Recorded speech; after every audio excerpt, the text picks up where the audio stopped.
ಆತ್ಮೀಯ ವಿದ್ಯಾರ್ಥಿಗಳೇ, ತಮ್ಮೆಲ್ಲರಿಗೂ ಕೂಡ ನಿಮ್ಮದೇ ಆಗಿರತಕ್ಕಂಥ ಯೂಟ್ಯೂಬ್ ಚಾನಲ್ ಸ್ಟಡಿ ವಿತ್ ಪರಶುರಾಮ್ಗೆ ಸ್ವಾಗತವನ್ನು ಕೋರ್ತೀನಿ. ಈ ದಿನ ನಾವು 10ನೇ ತರಗತಿಯ ಸಮಾಜ ವಿಜ್ಞಾನ ವಿಷಯದ ಭಾಗ 1ರ ಪಠ್ಯಪುಸ್ತಕದ ಇತಿಹಾಸಕ್ಕೆ ಸಂಬಂಧಪಟ್ಟಂತೆ ಮೊದಲ ಪಾಠವನ್ನು ತಂದಿದ್ದೀನಿ. ಭಾರತಕ್ಕೆ ಯುರೋಪಿಯನ್ನರ ಆಗಮನ ಅಂತ. ಈ ಪಾಠದಲ್ಲಿ ವಿಶೇಷವಾಗಿ ನಾನು ಏಪ್ರಿಲ್ 2015ರಿಂದ ಹಿಡಿದು ಸೆಪ್ಟೆಂಬರ್ 2020ರವರೆಗೆ ಮಂಡಳಿಯವರು ನಡೆಸಿರ್ತಕ್ಕಂಥ ವಾರ್ಷಿಕ ಮತ್ತು ಪೂರಕ ಪರೀಕ್ಷೆಯಲ್ಲಿ ಕೇಳಿರ್ತಕ್ಕಂಥ ಪ್ರಶ್ನೆಗಳನ್ನು ಮತ್ತು ಮಾದರಿ ಉತ್ತರಗಳನ್ನು ಸಂಗ್ರಹಿಸಿ ತಮ್ಮ ಮುಂದೆ ತಂದಿದ್ದೀನಿ. ಇದಕ್ಕಿಂತ ಮುಂಚೆ ಈ ಭಾರತಕ್ಕೆ ಯುರೋಪಿಯನ್ನರ ಆಗಮನ ಅಂತಕ್ಕಂಥ ಪಾಠದ ಪ್ರಶ್ನೋತ್ತರ ವಿಡಿಯೋವನ್ನು ಅಪ್ಲೋಡ್ ಮಾಡಿದ್ದೀನಿ. ತಾವು ನೋಡದೇ ಇದ್ರೆ ಮೇಲೆ ಐ ಬಟನ್ನಲ್ಲಿ ಆ ಒಂದು ಪಾಠದ ವಿಡಿಯೋ ಸಜೆಸ್ಟ್ ಆಗ್ತಿದೆ, ತಾವು ಅದನ್ನು ನೋಡ್ಬೋದು. ಹೊಸಬರಾಗಿದ್ದರೆ ಚಾನಲನ್ನು ಸಬ್ಸ್ಕ್ರೈಬ್ ಮಾಡಿ, ಜೊತೆಗೆ ಬೆಲ್ ಐಕಾನನ್ನು ಒತ್ತೋದ್ರಿಂದ ಮುಂಬರ್ತಕ್ಕಂಥ ಎಲ್ಲ ವಿಡಿಯೋಗಳ ನೋಟಿಫಿಕೇಶನ್ಗಳನ್ನು ತಾವುಗಳು ಪಡಿಬಹುದು. ವಿಡಿಯೋ ನೋಡಿ ವಿಡಿಯೋ ಇಷ್ಟ ಆದರೆ ಒಂದು ಲೈಕ್ ಮಾಡಿ, ನಿಮ್ಮ ಫ್ರೆಂಡ್ ಸರ್ಕಲ್ಗೂ ಕೂಡ ಶೇರ್ ಮಾಡಲು ಮರೆಯದಿರಿ. ವಿಡಿಯೋವನ್ನು ಪ್ರಾರಂಭಿಸೋಣ. ಮೊದಲಿಗೆ ಇಲ್ಲಿ 1 ಅಂಕದ ಪ್ರಶ್ನೆಗಳನ್ನು ಕೇಳಿದ್ದಾರೆ. ಆ ಎಲ್ಲ 1 ಅಂಕದ ಪ್ರಶ್ನೆಗಳು ಯಾವ ವರ್ಷದ್ದು ಅಂತ ನೋಡ್ಕೊಂಡು ಬರೋಣ. ಪ್ರಶ್ನೆ 1 ಯುರೋಪಿನ ದೇಶಗಳ ವ್ಯಾಪಾರದ ಮೇಲೆ ಏಕಸ್ವಾಮ್ಯ ಸ್ಥಾಪಿಸಿದ ವರ್ತಕರು ಡ್ಯಾಶ್. ಬಹು ಆಯ್ಕೆ ಮಾದರಿಯಲ್ಲಿ ಜೂನ್ 2019ಕ್ಕೆ ಕೇಳಿದ್ದಾರೆ. ಯುರೋಪಿನ ದೇಶಗಳ ವ್ಯಾಪಾರದ ಮೇಲೆ ಏಕಸ್ವಾಮ್ಯವನ್ನು ಸ್ಥಾಪಿಸಿರ್ತಕ್ಕಂಥ ವರ್ತಕರೇ ಇಟಲಿಯ ವರ್ತಕರು ಅಂತ ಸರಿಯಾಗಿರ್ತಕ್ಕಂಥ ಉತ್ತರ ಇತ್ತು.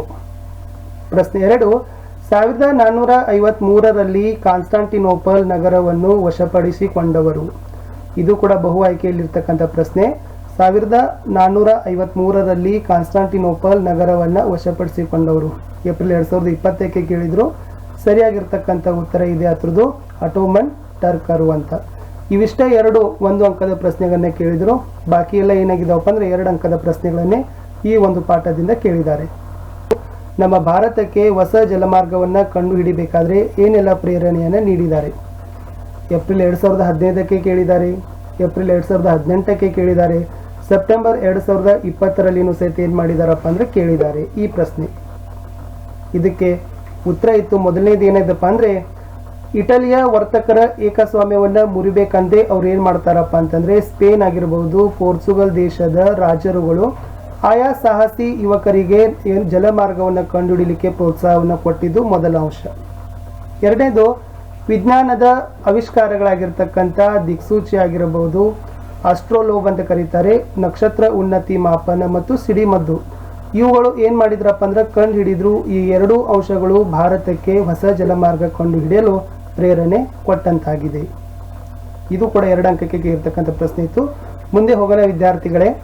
ಮುಂದಿನ ಪ್ರಶ್ನೆ ಇತ್ತು ಪ್ಲಾಸಿ ಕದನದ ಪರಿಣಾಮಗಳು ಯಾವುವು? ಏಪ್ರಿಲ್ 2015ಕ್ಕೂ ಕೇಳಿದ್ದಾರೆ, ಆಮೇಲೆ ಜೂನ್ 2017ಕ್ಕೂ ಕೇಳಿದ್ದಾರೆ. ಪ್ಲಾಸಿ ಕದನದ ಪರಿಣಾಮಗಳು ಯಾವುವು ಅಂತ 2 ಅಂಕಕ್ಕೆ ಇರ್ತಕ್ಕಂಥ ಪ್ರಶ್ನೆ ಇತ್ತು.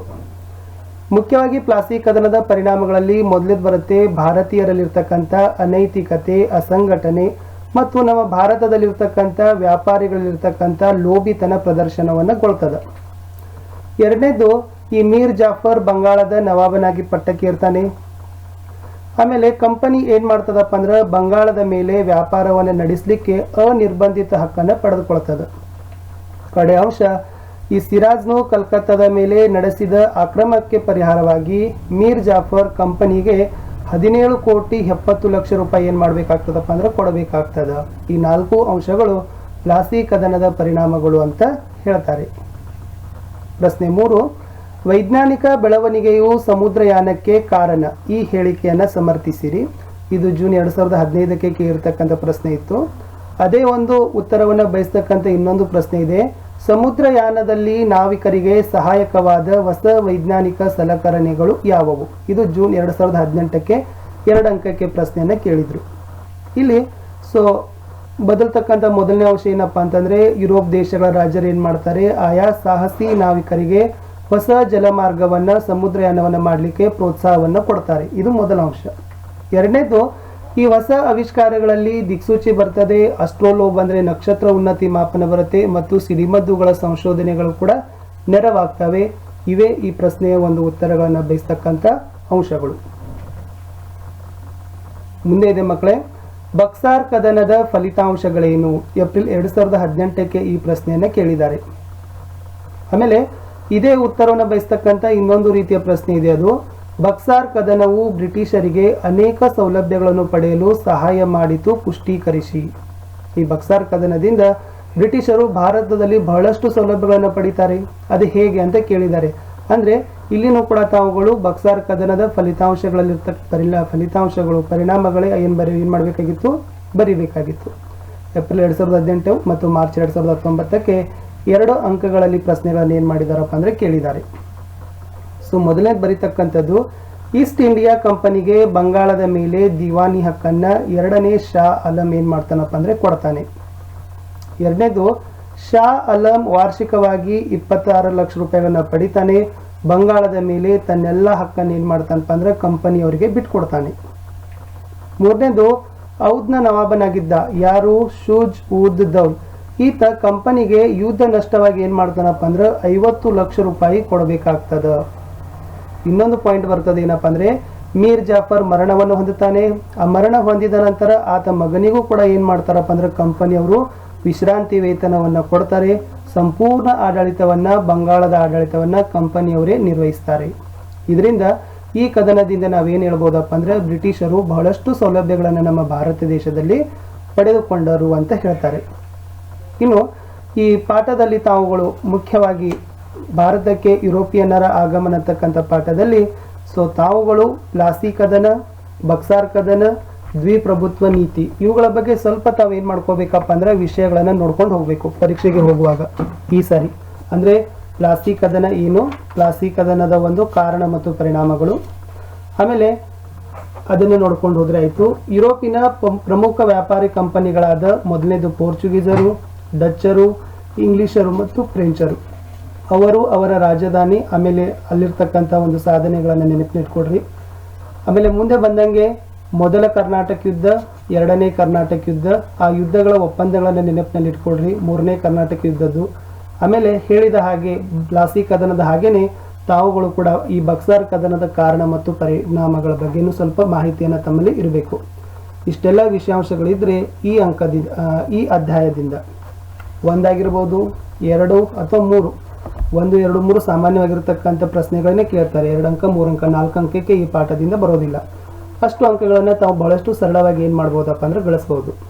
ನನ್ನ ಯೂಟ್ಯೂಬ್ ಚಾನಲ್ ಮೂಲಕ ಬರೀ ಸಮಾಜ ವಿಜ್ಞಾನ ಅಷ್ಟೇ ಅಲ್ಲದೆ ವಿದ್ಯಾರ್ಥಿಗಳೇ, ನಾನು ತೃತೀಯ ಭಾಷೆ ಹಿಂದಿಗೆ ಗದ್ಯ, ಪದ್ಯ ಮತ್ತು ವ್ಯಾಕರಣಕ್ಕೆ ಸಂಬಂಧಪಟ್ಟಂತೆ ವಿಡಿಯೋಗಳನ್ನು ಅಪ್ಲೋಡ್ ಮಾಡಿದ್ದೀನಿ. ಅಲ್ಲಿನೂ ತಾವುಗಳು ವಿಡಿಯೋಗಳನ್ನು ನೋಡ್ಬೋದು. ಬರೀ ನೀವಷ್ಟೇ ವಿಡಿಯೋ ನೋಡಬೇಡಿ, ನಿಮ್ಮ ಗೆಳೆಯರಿಗೂ ಕೂಡ ಶೇರ್ ಮಾಡಿ.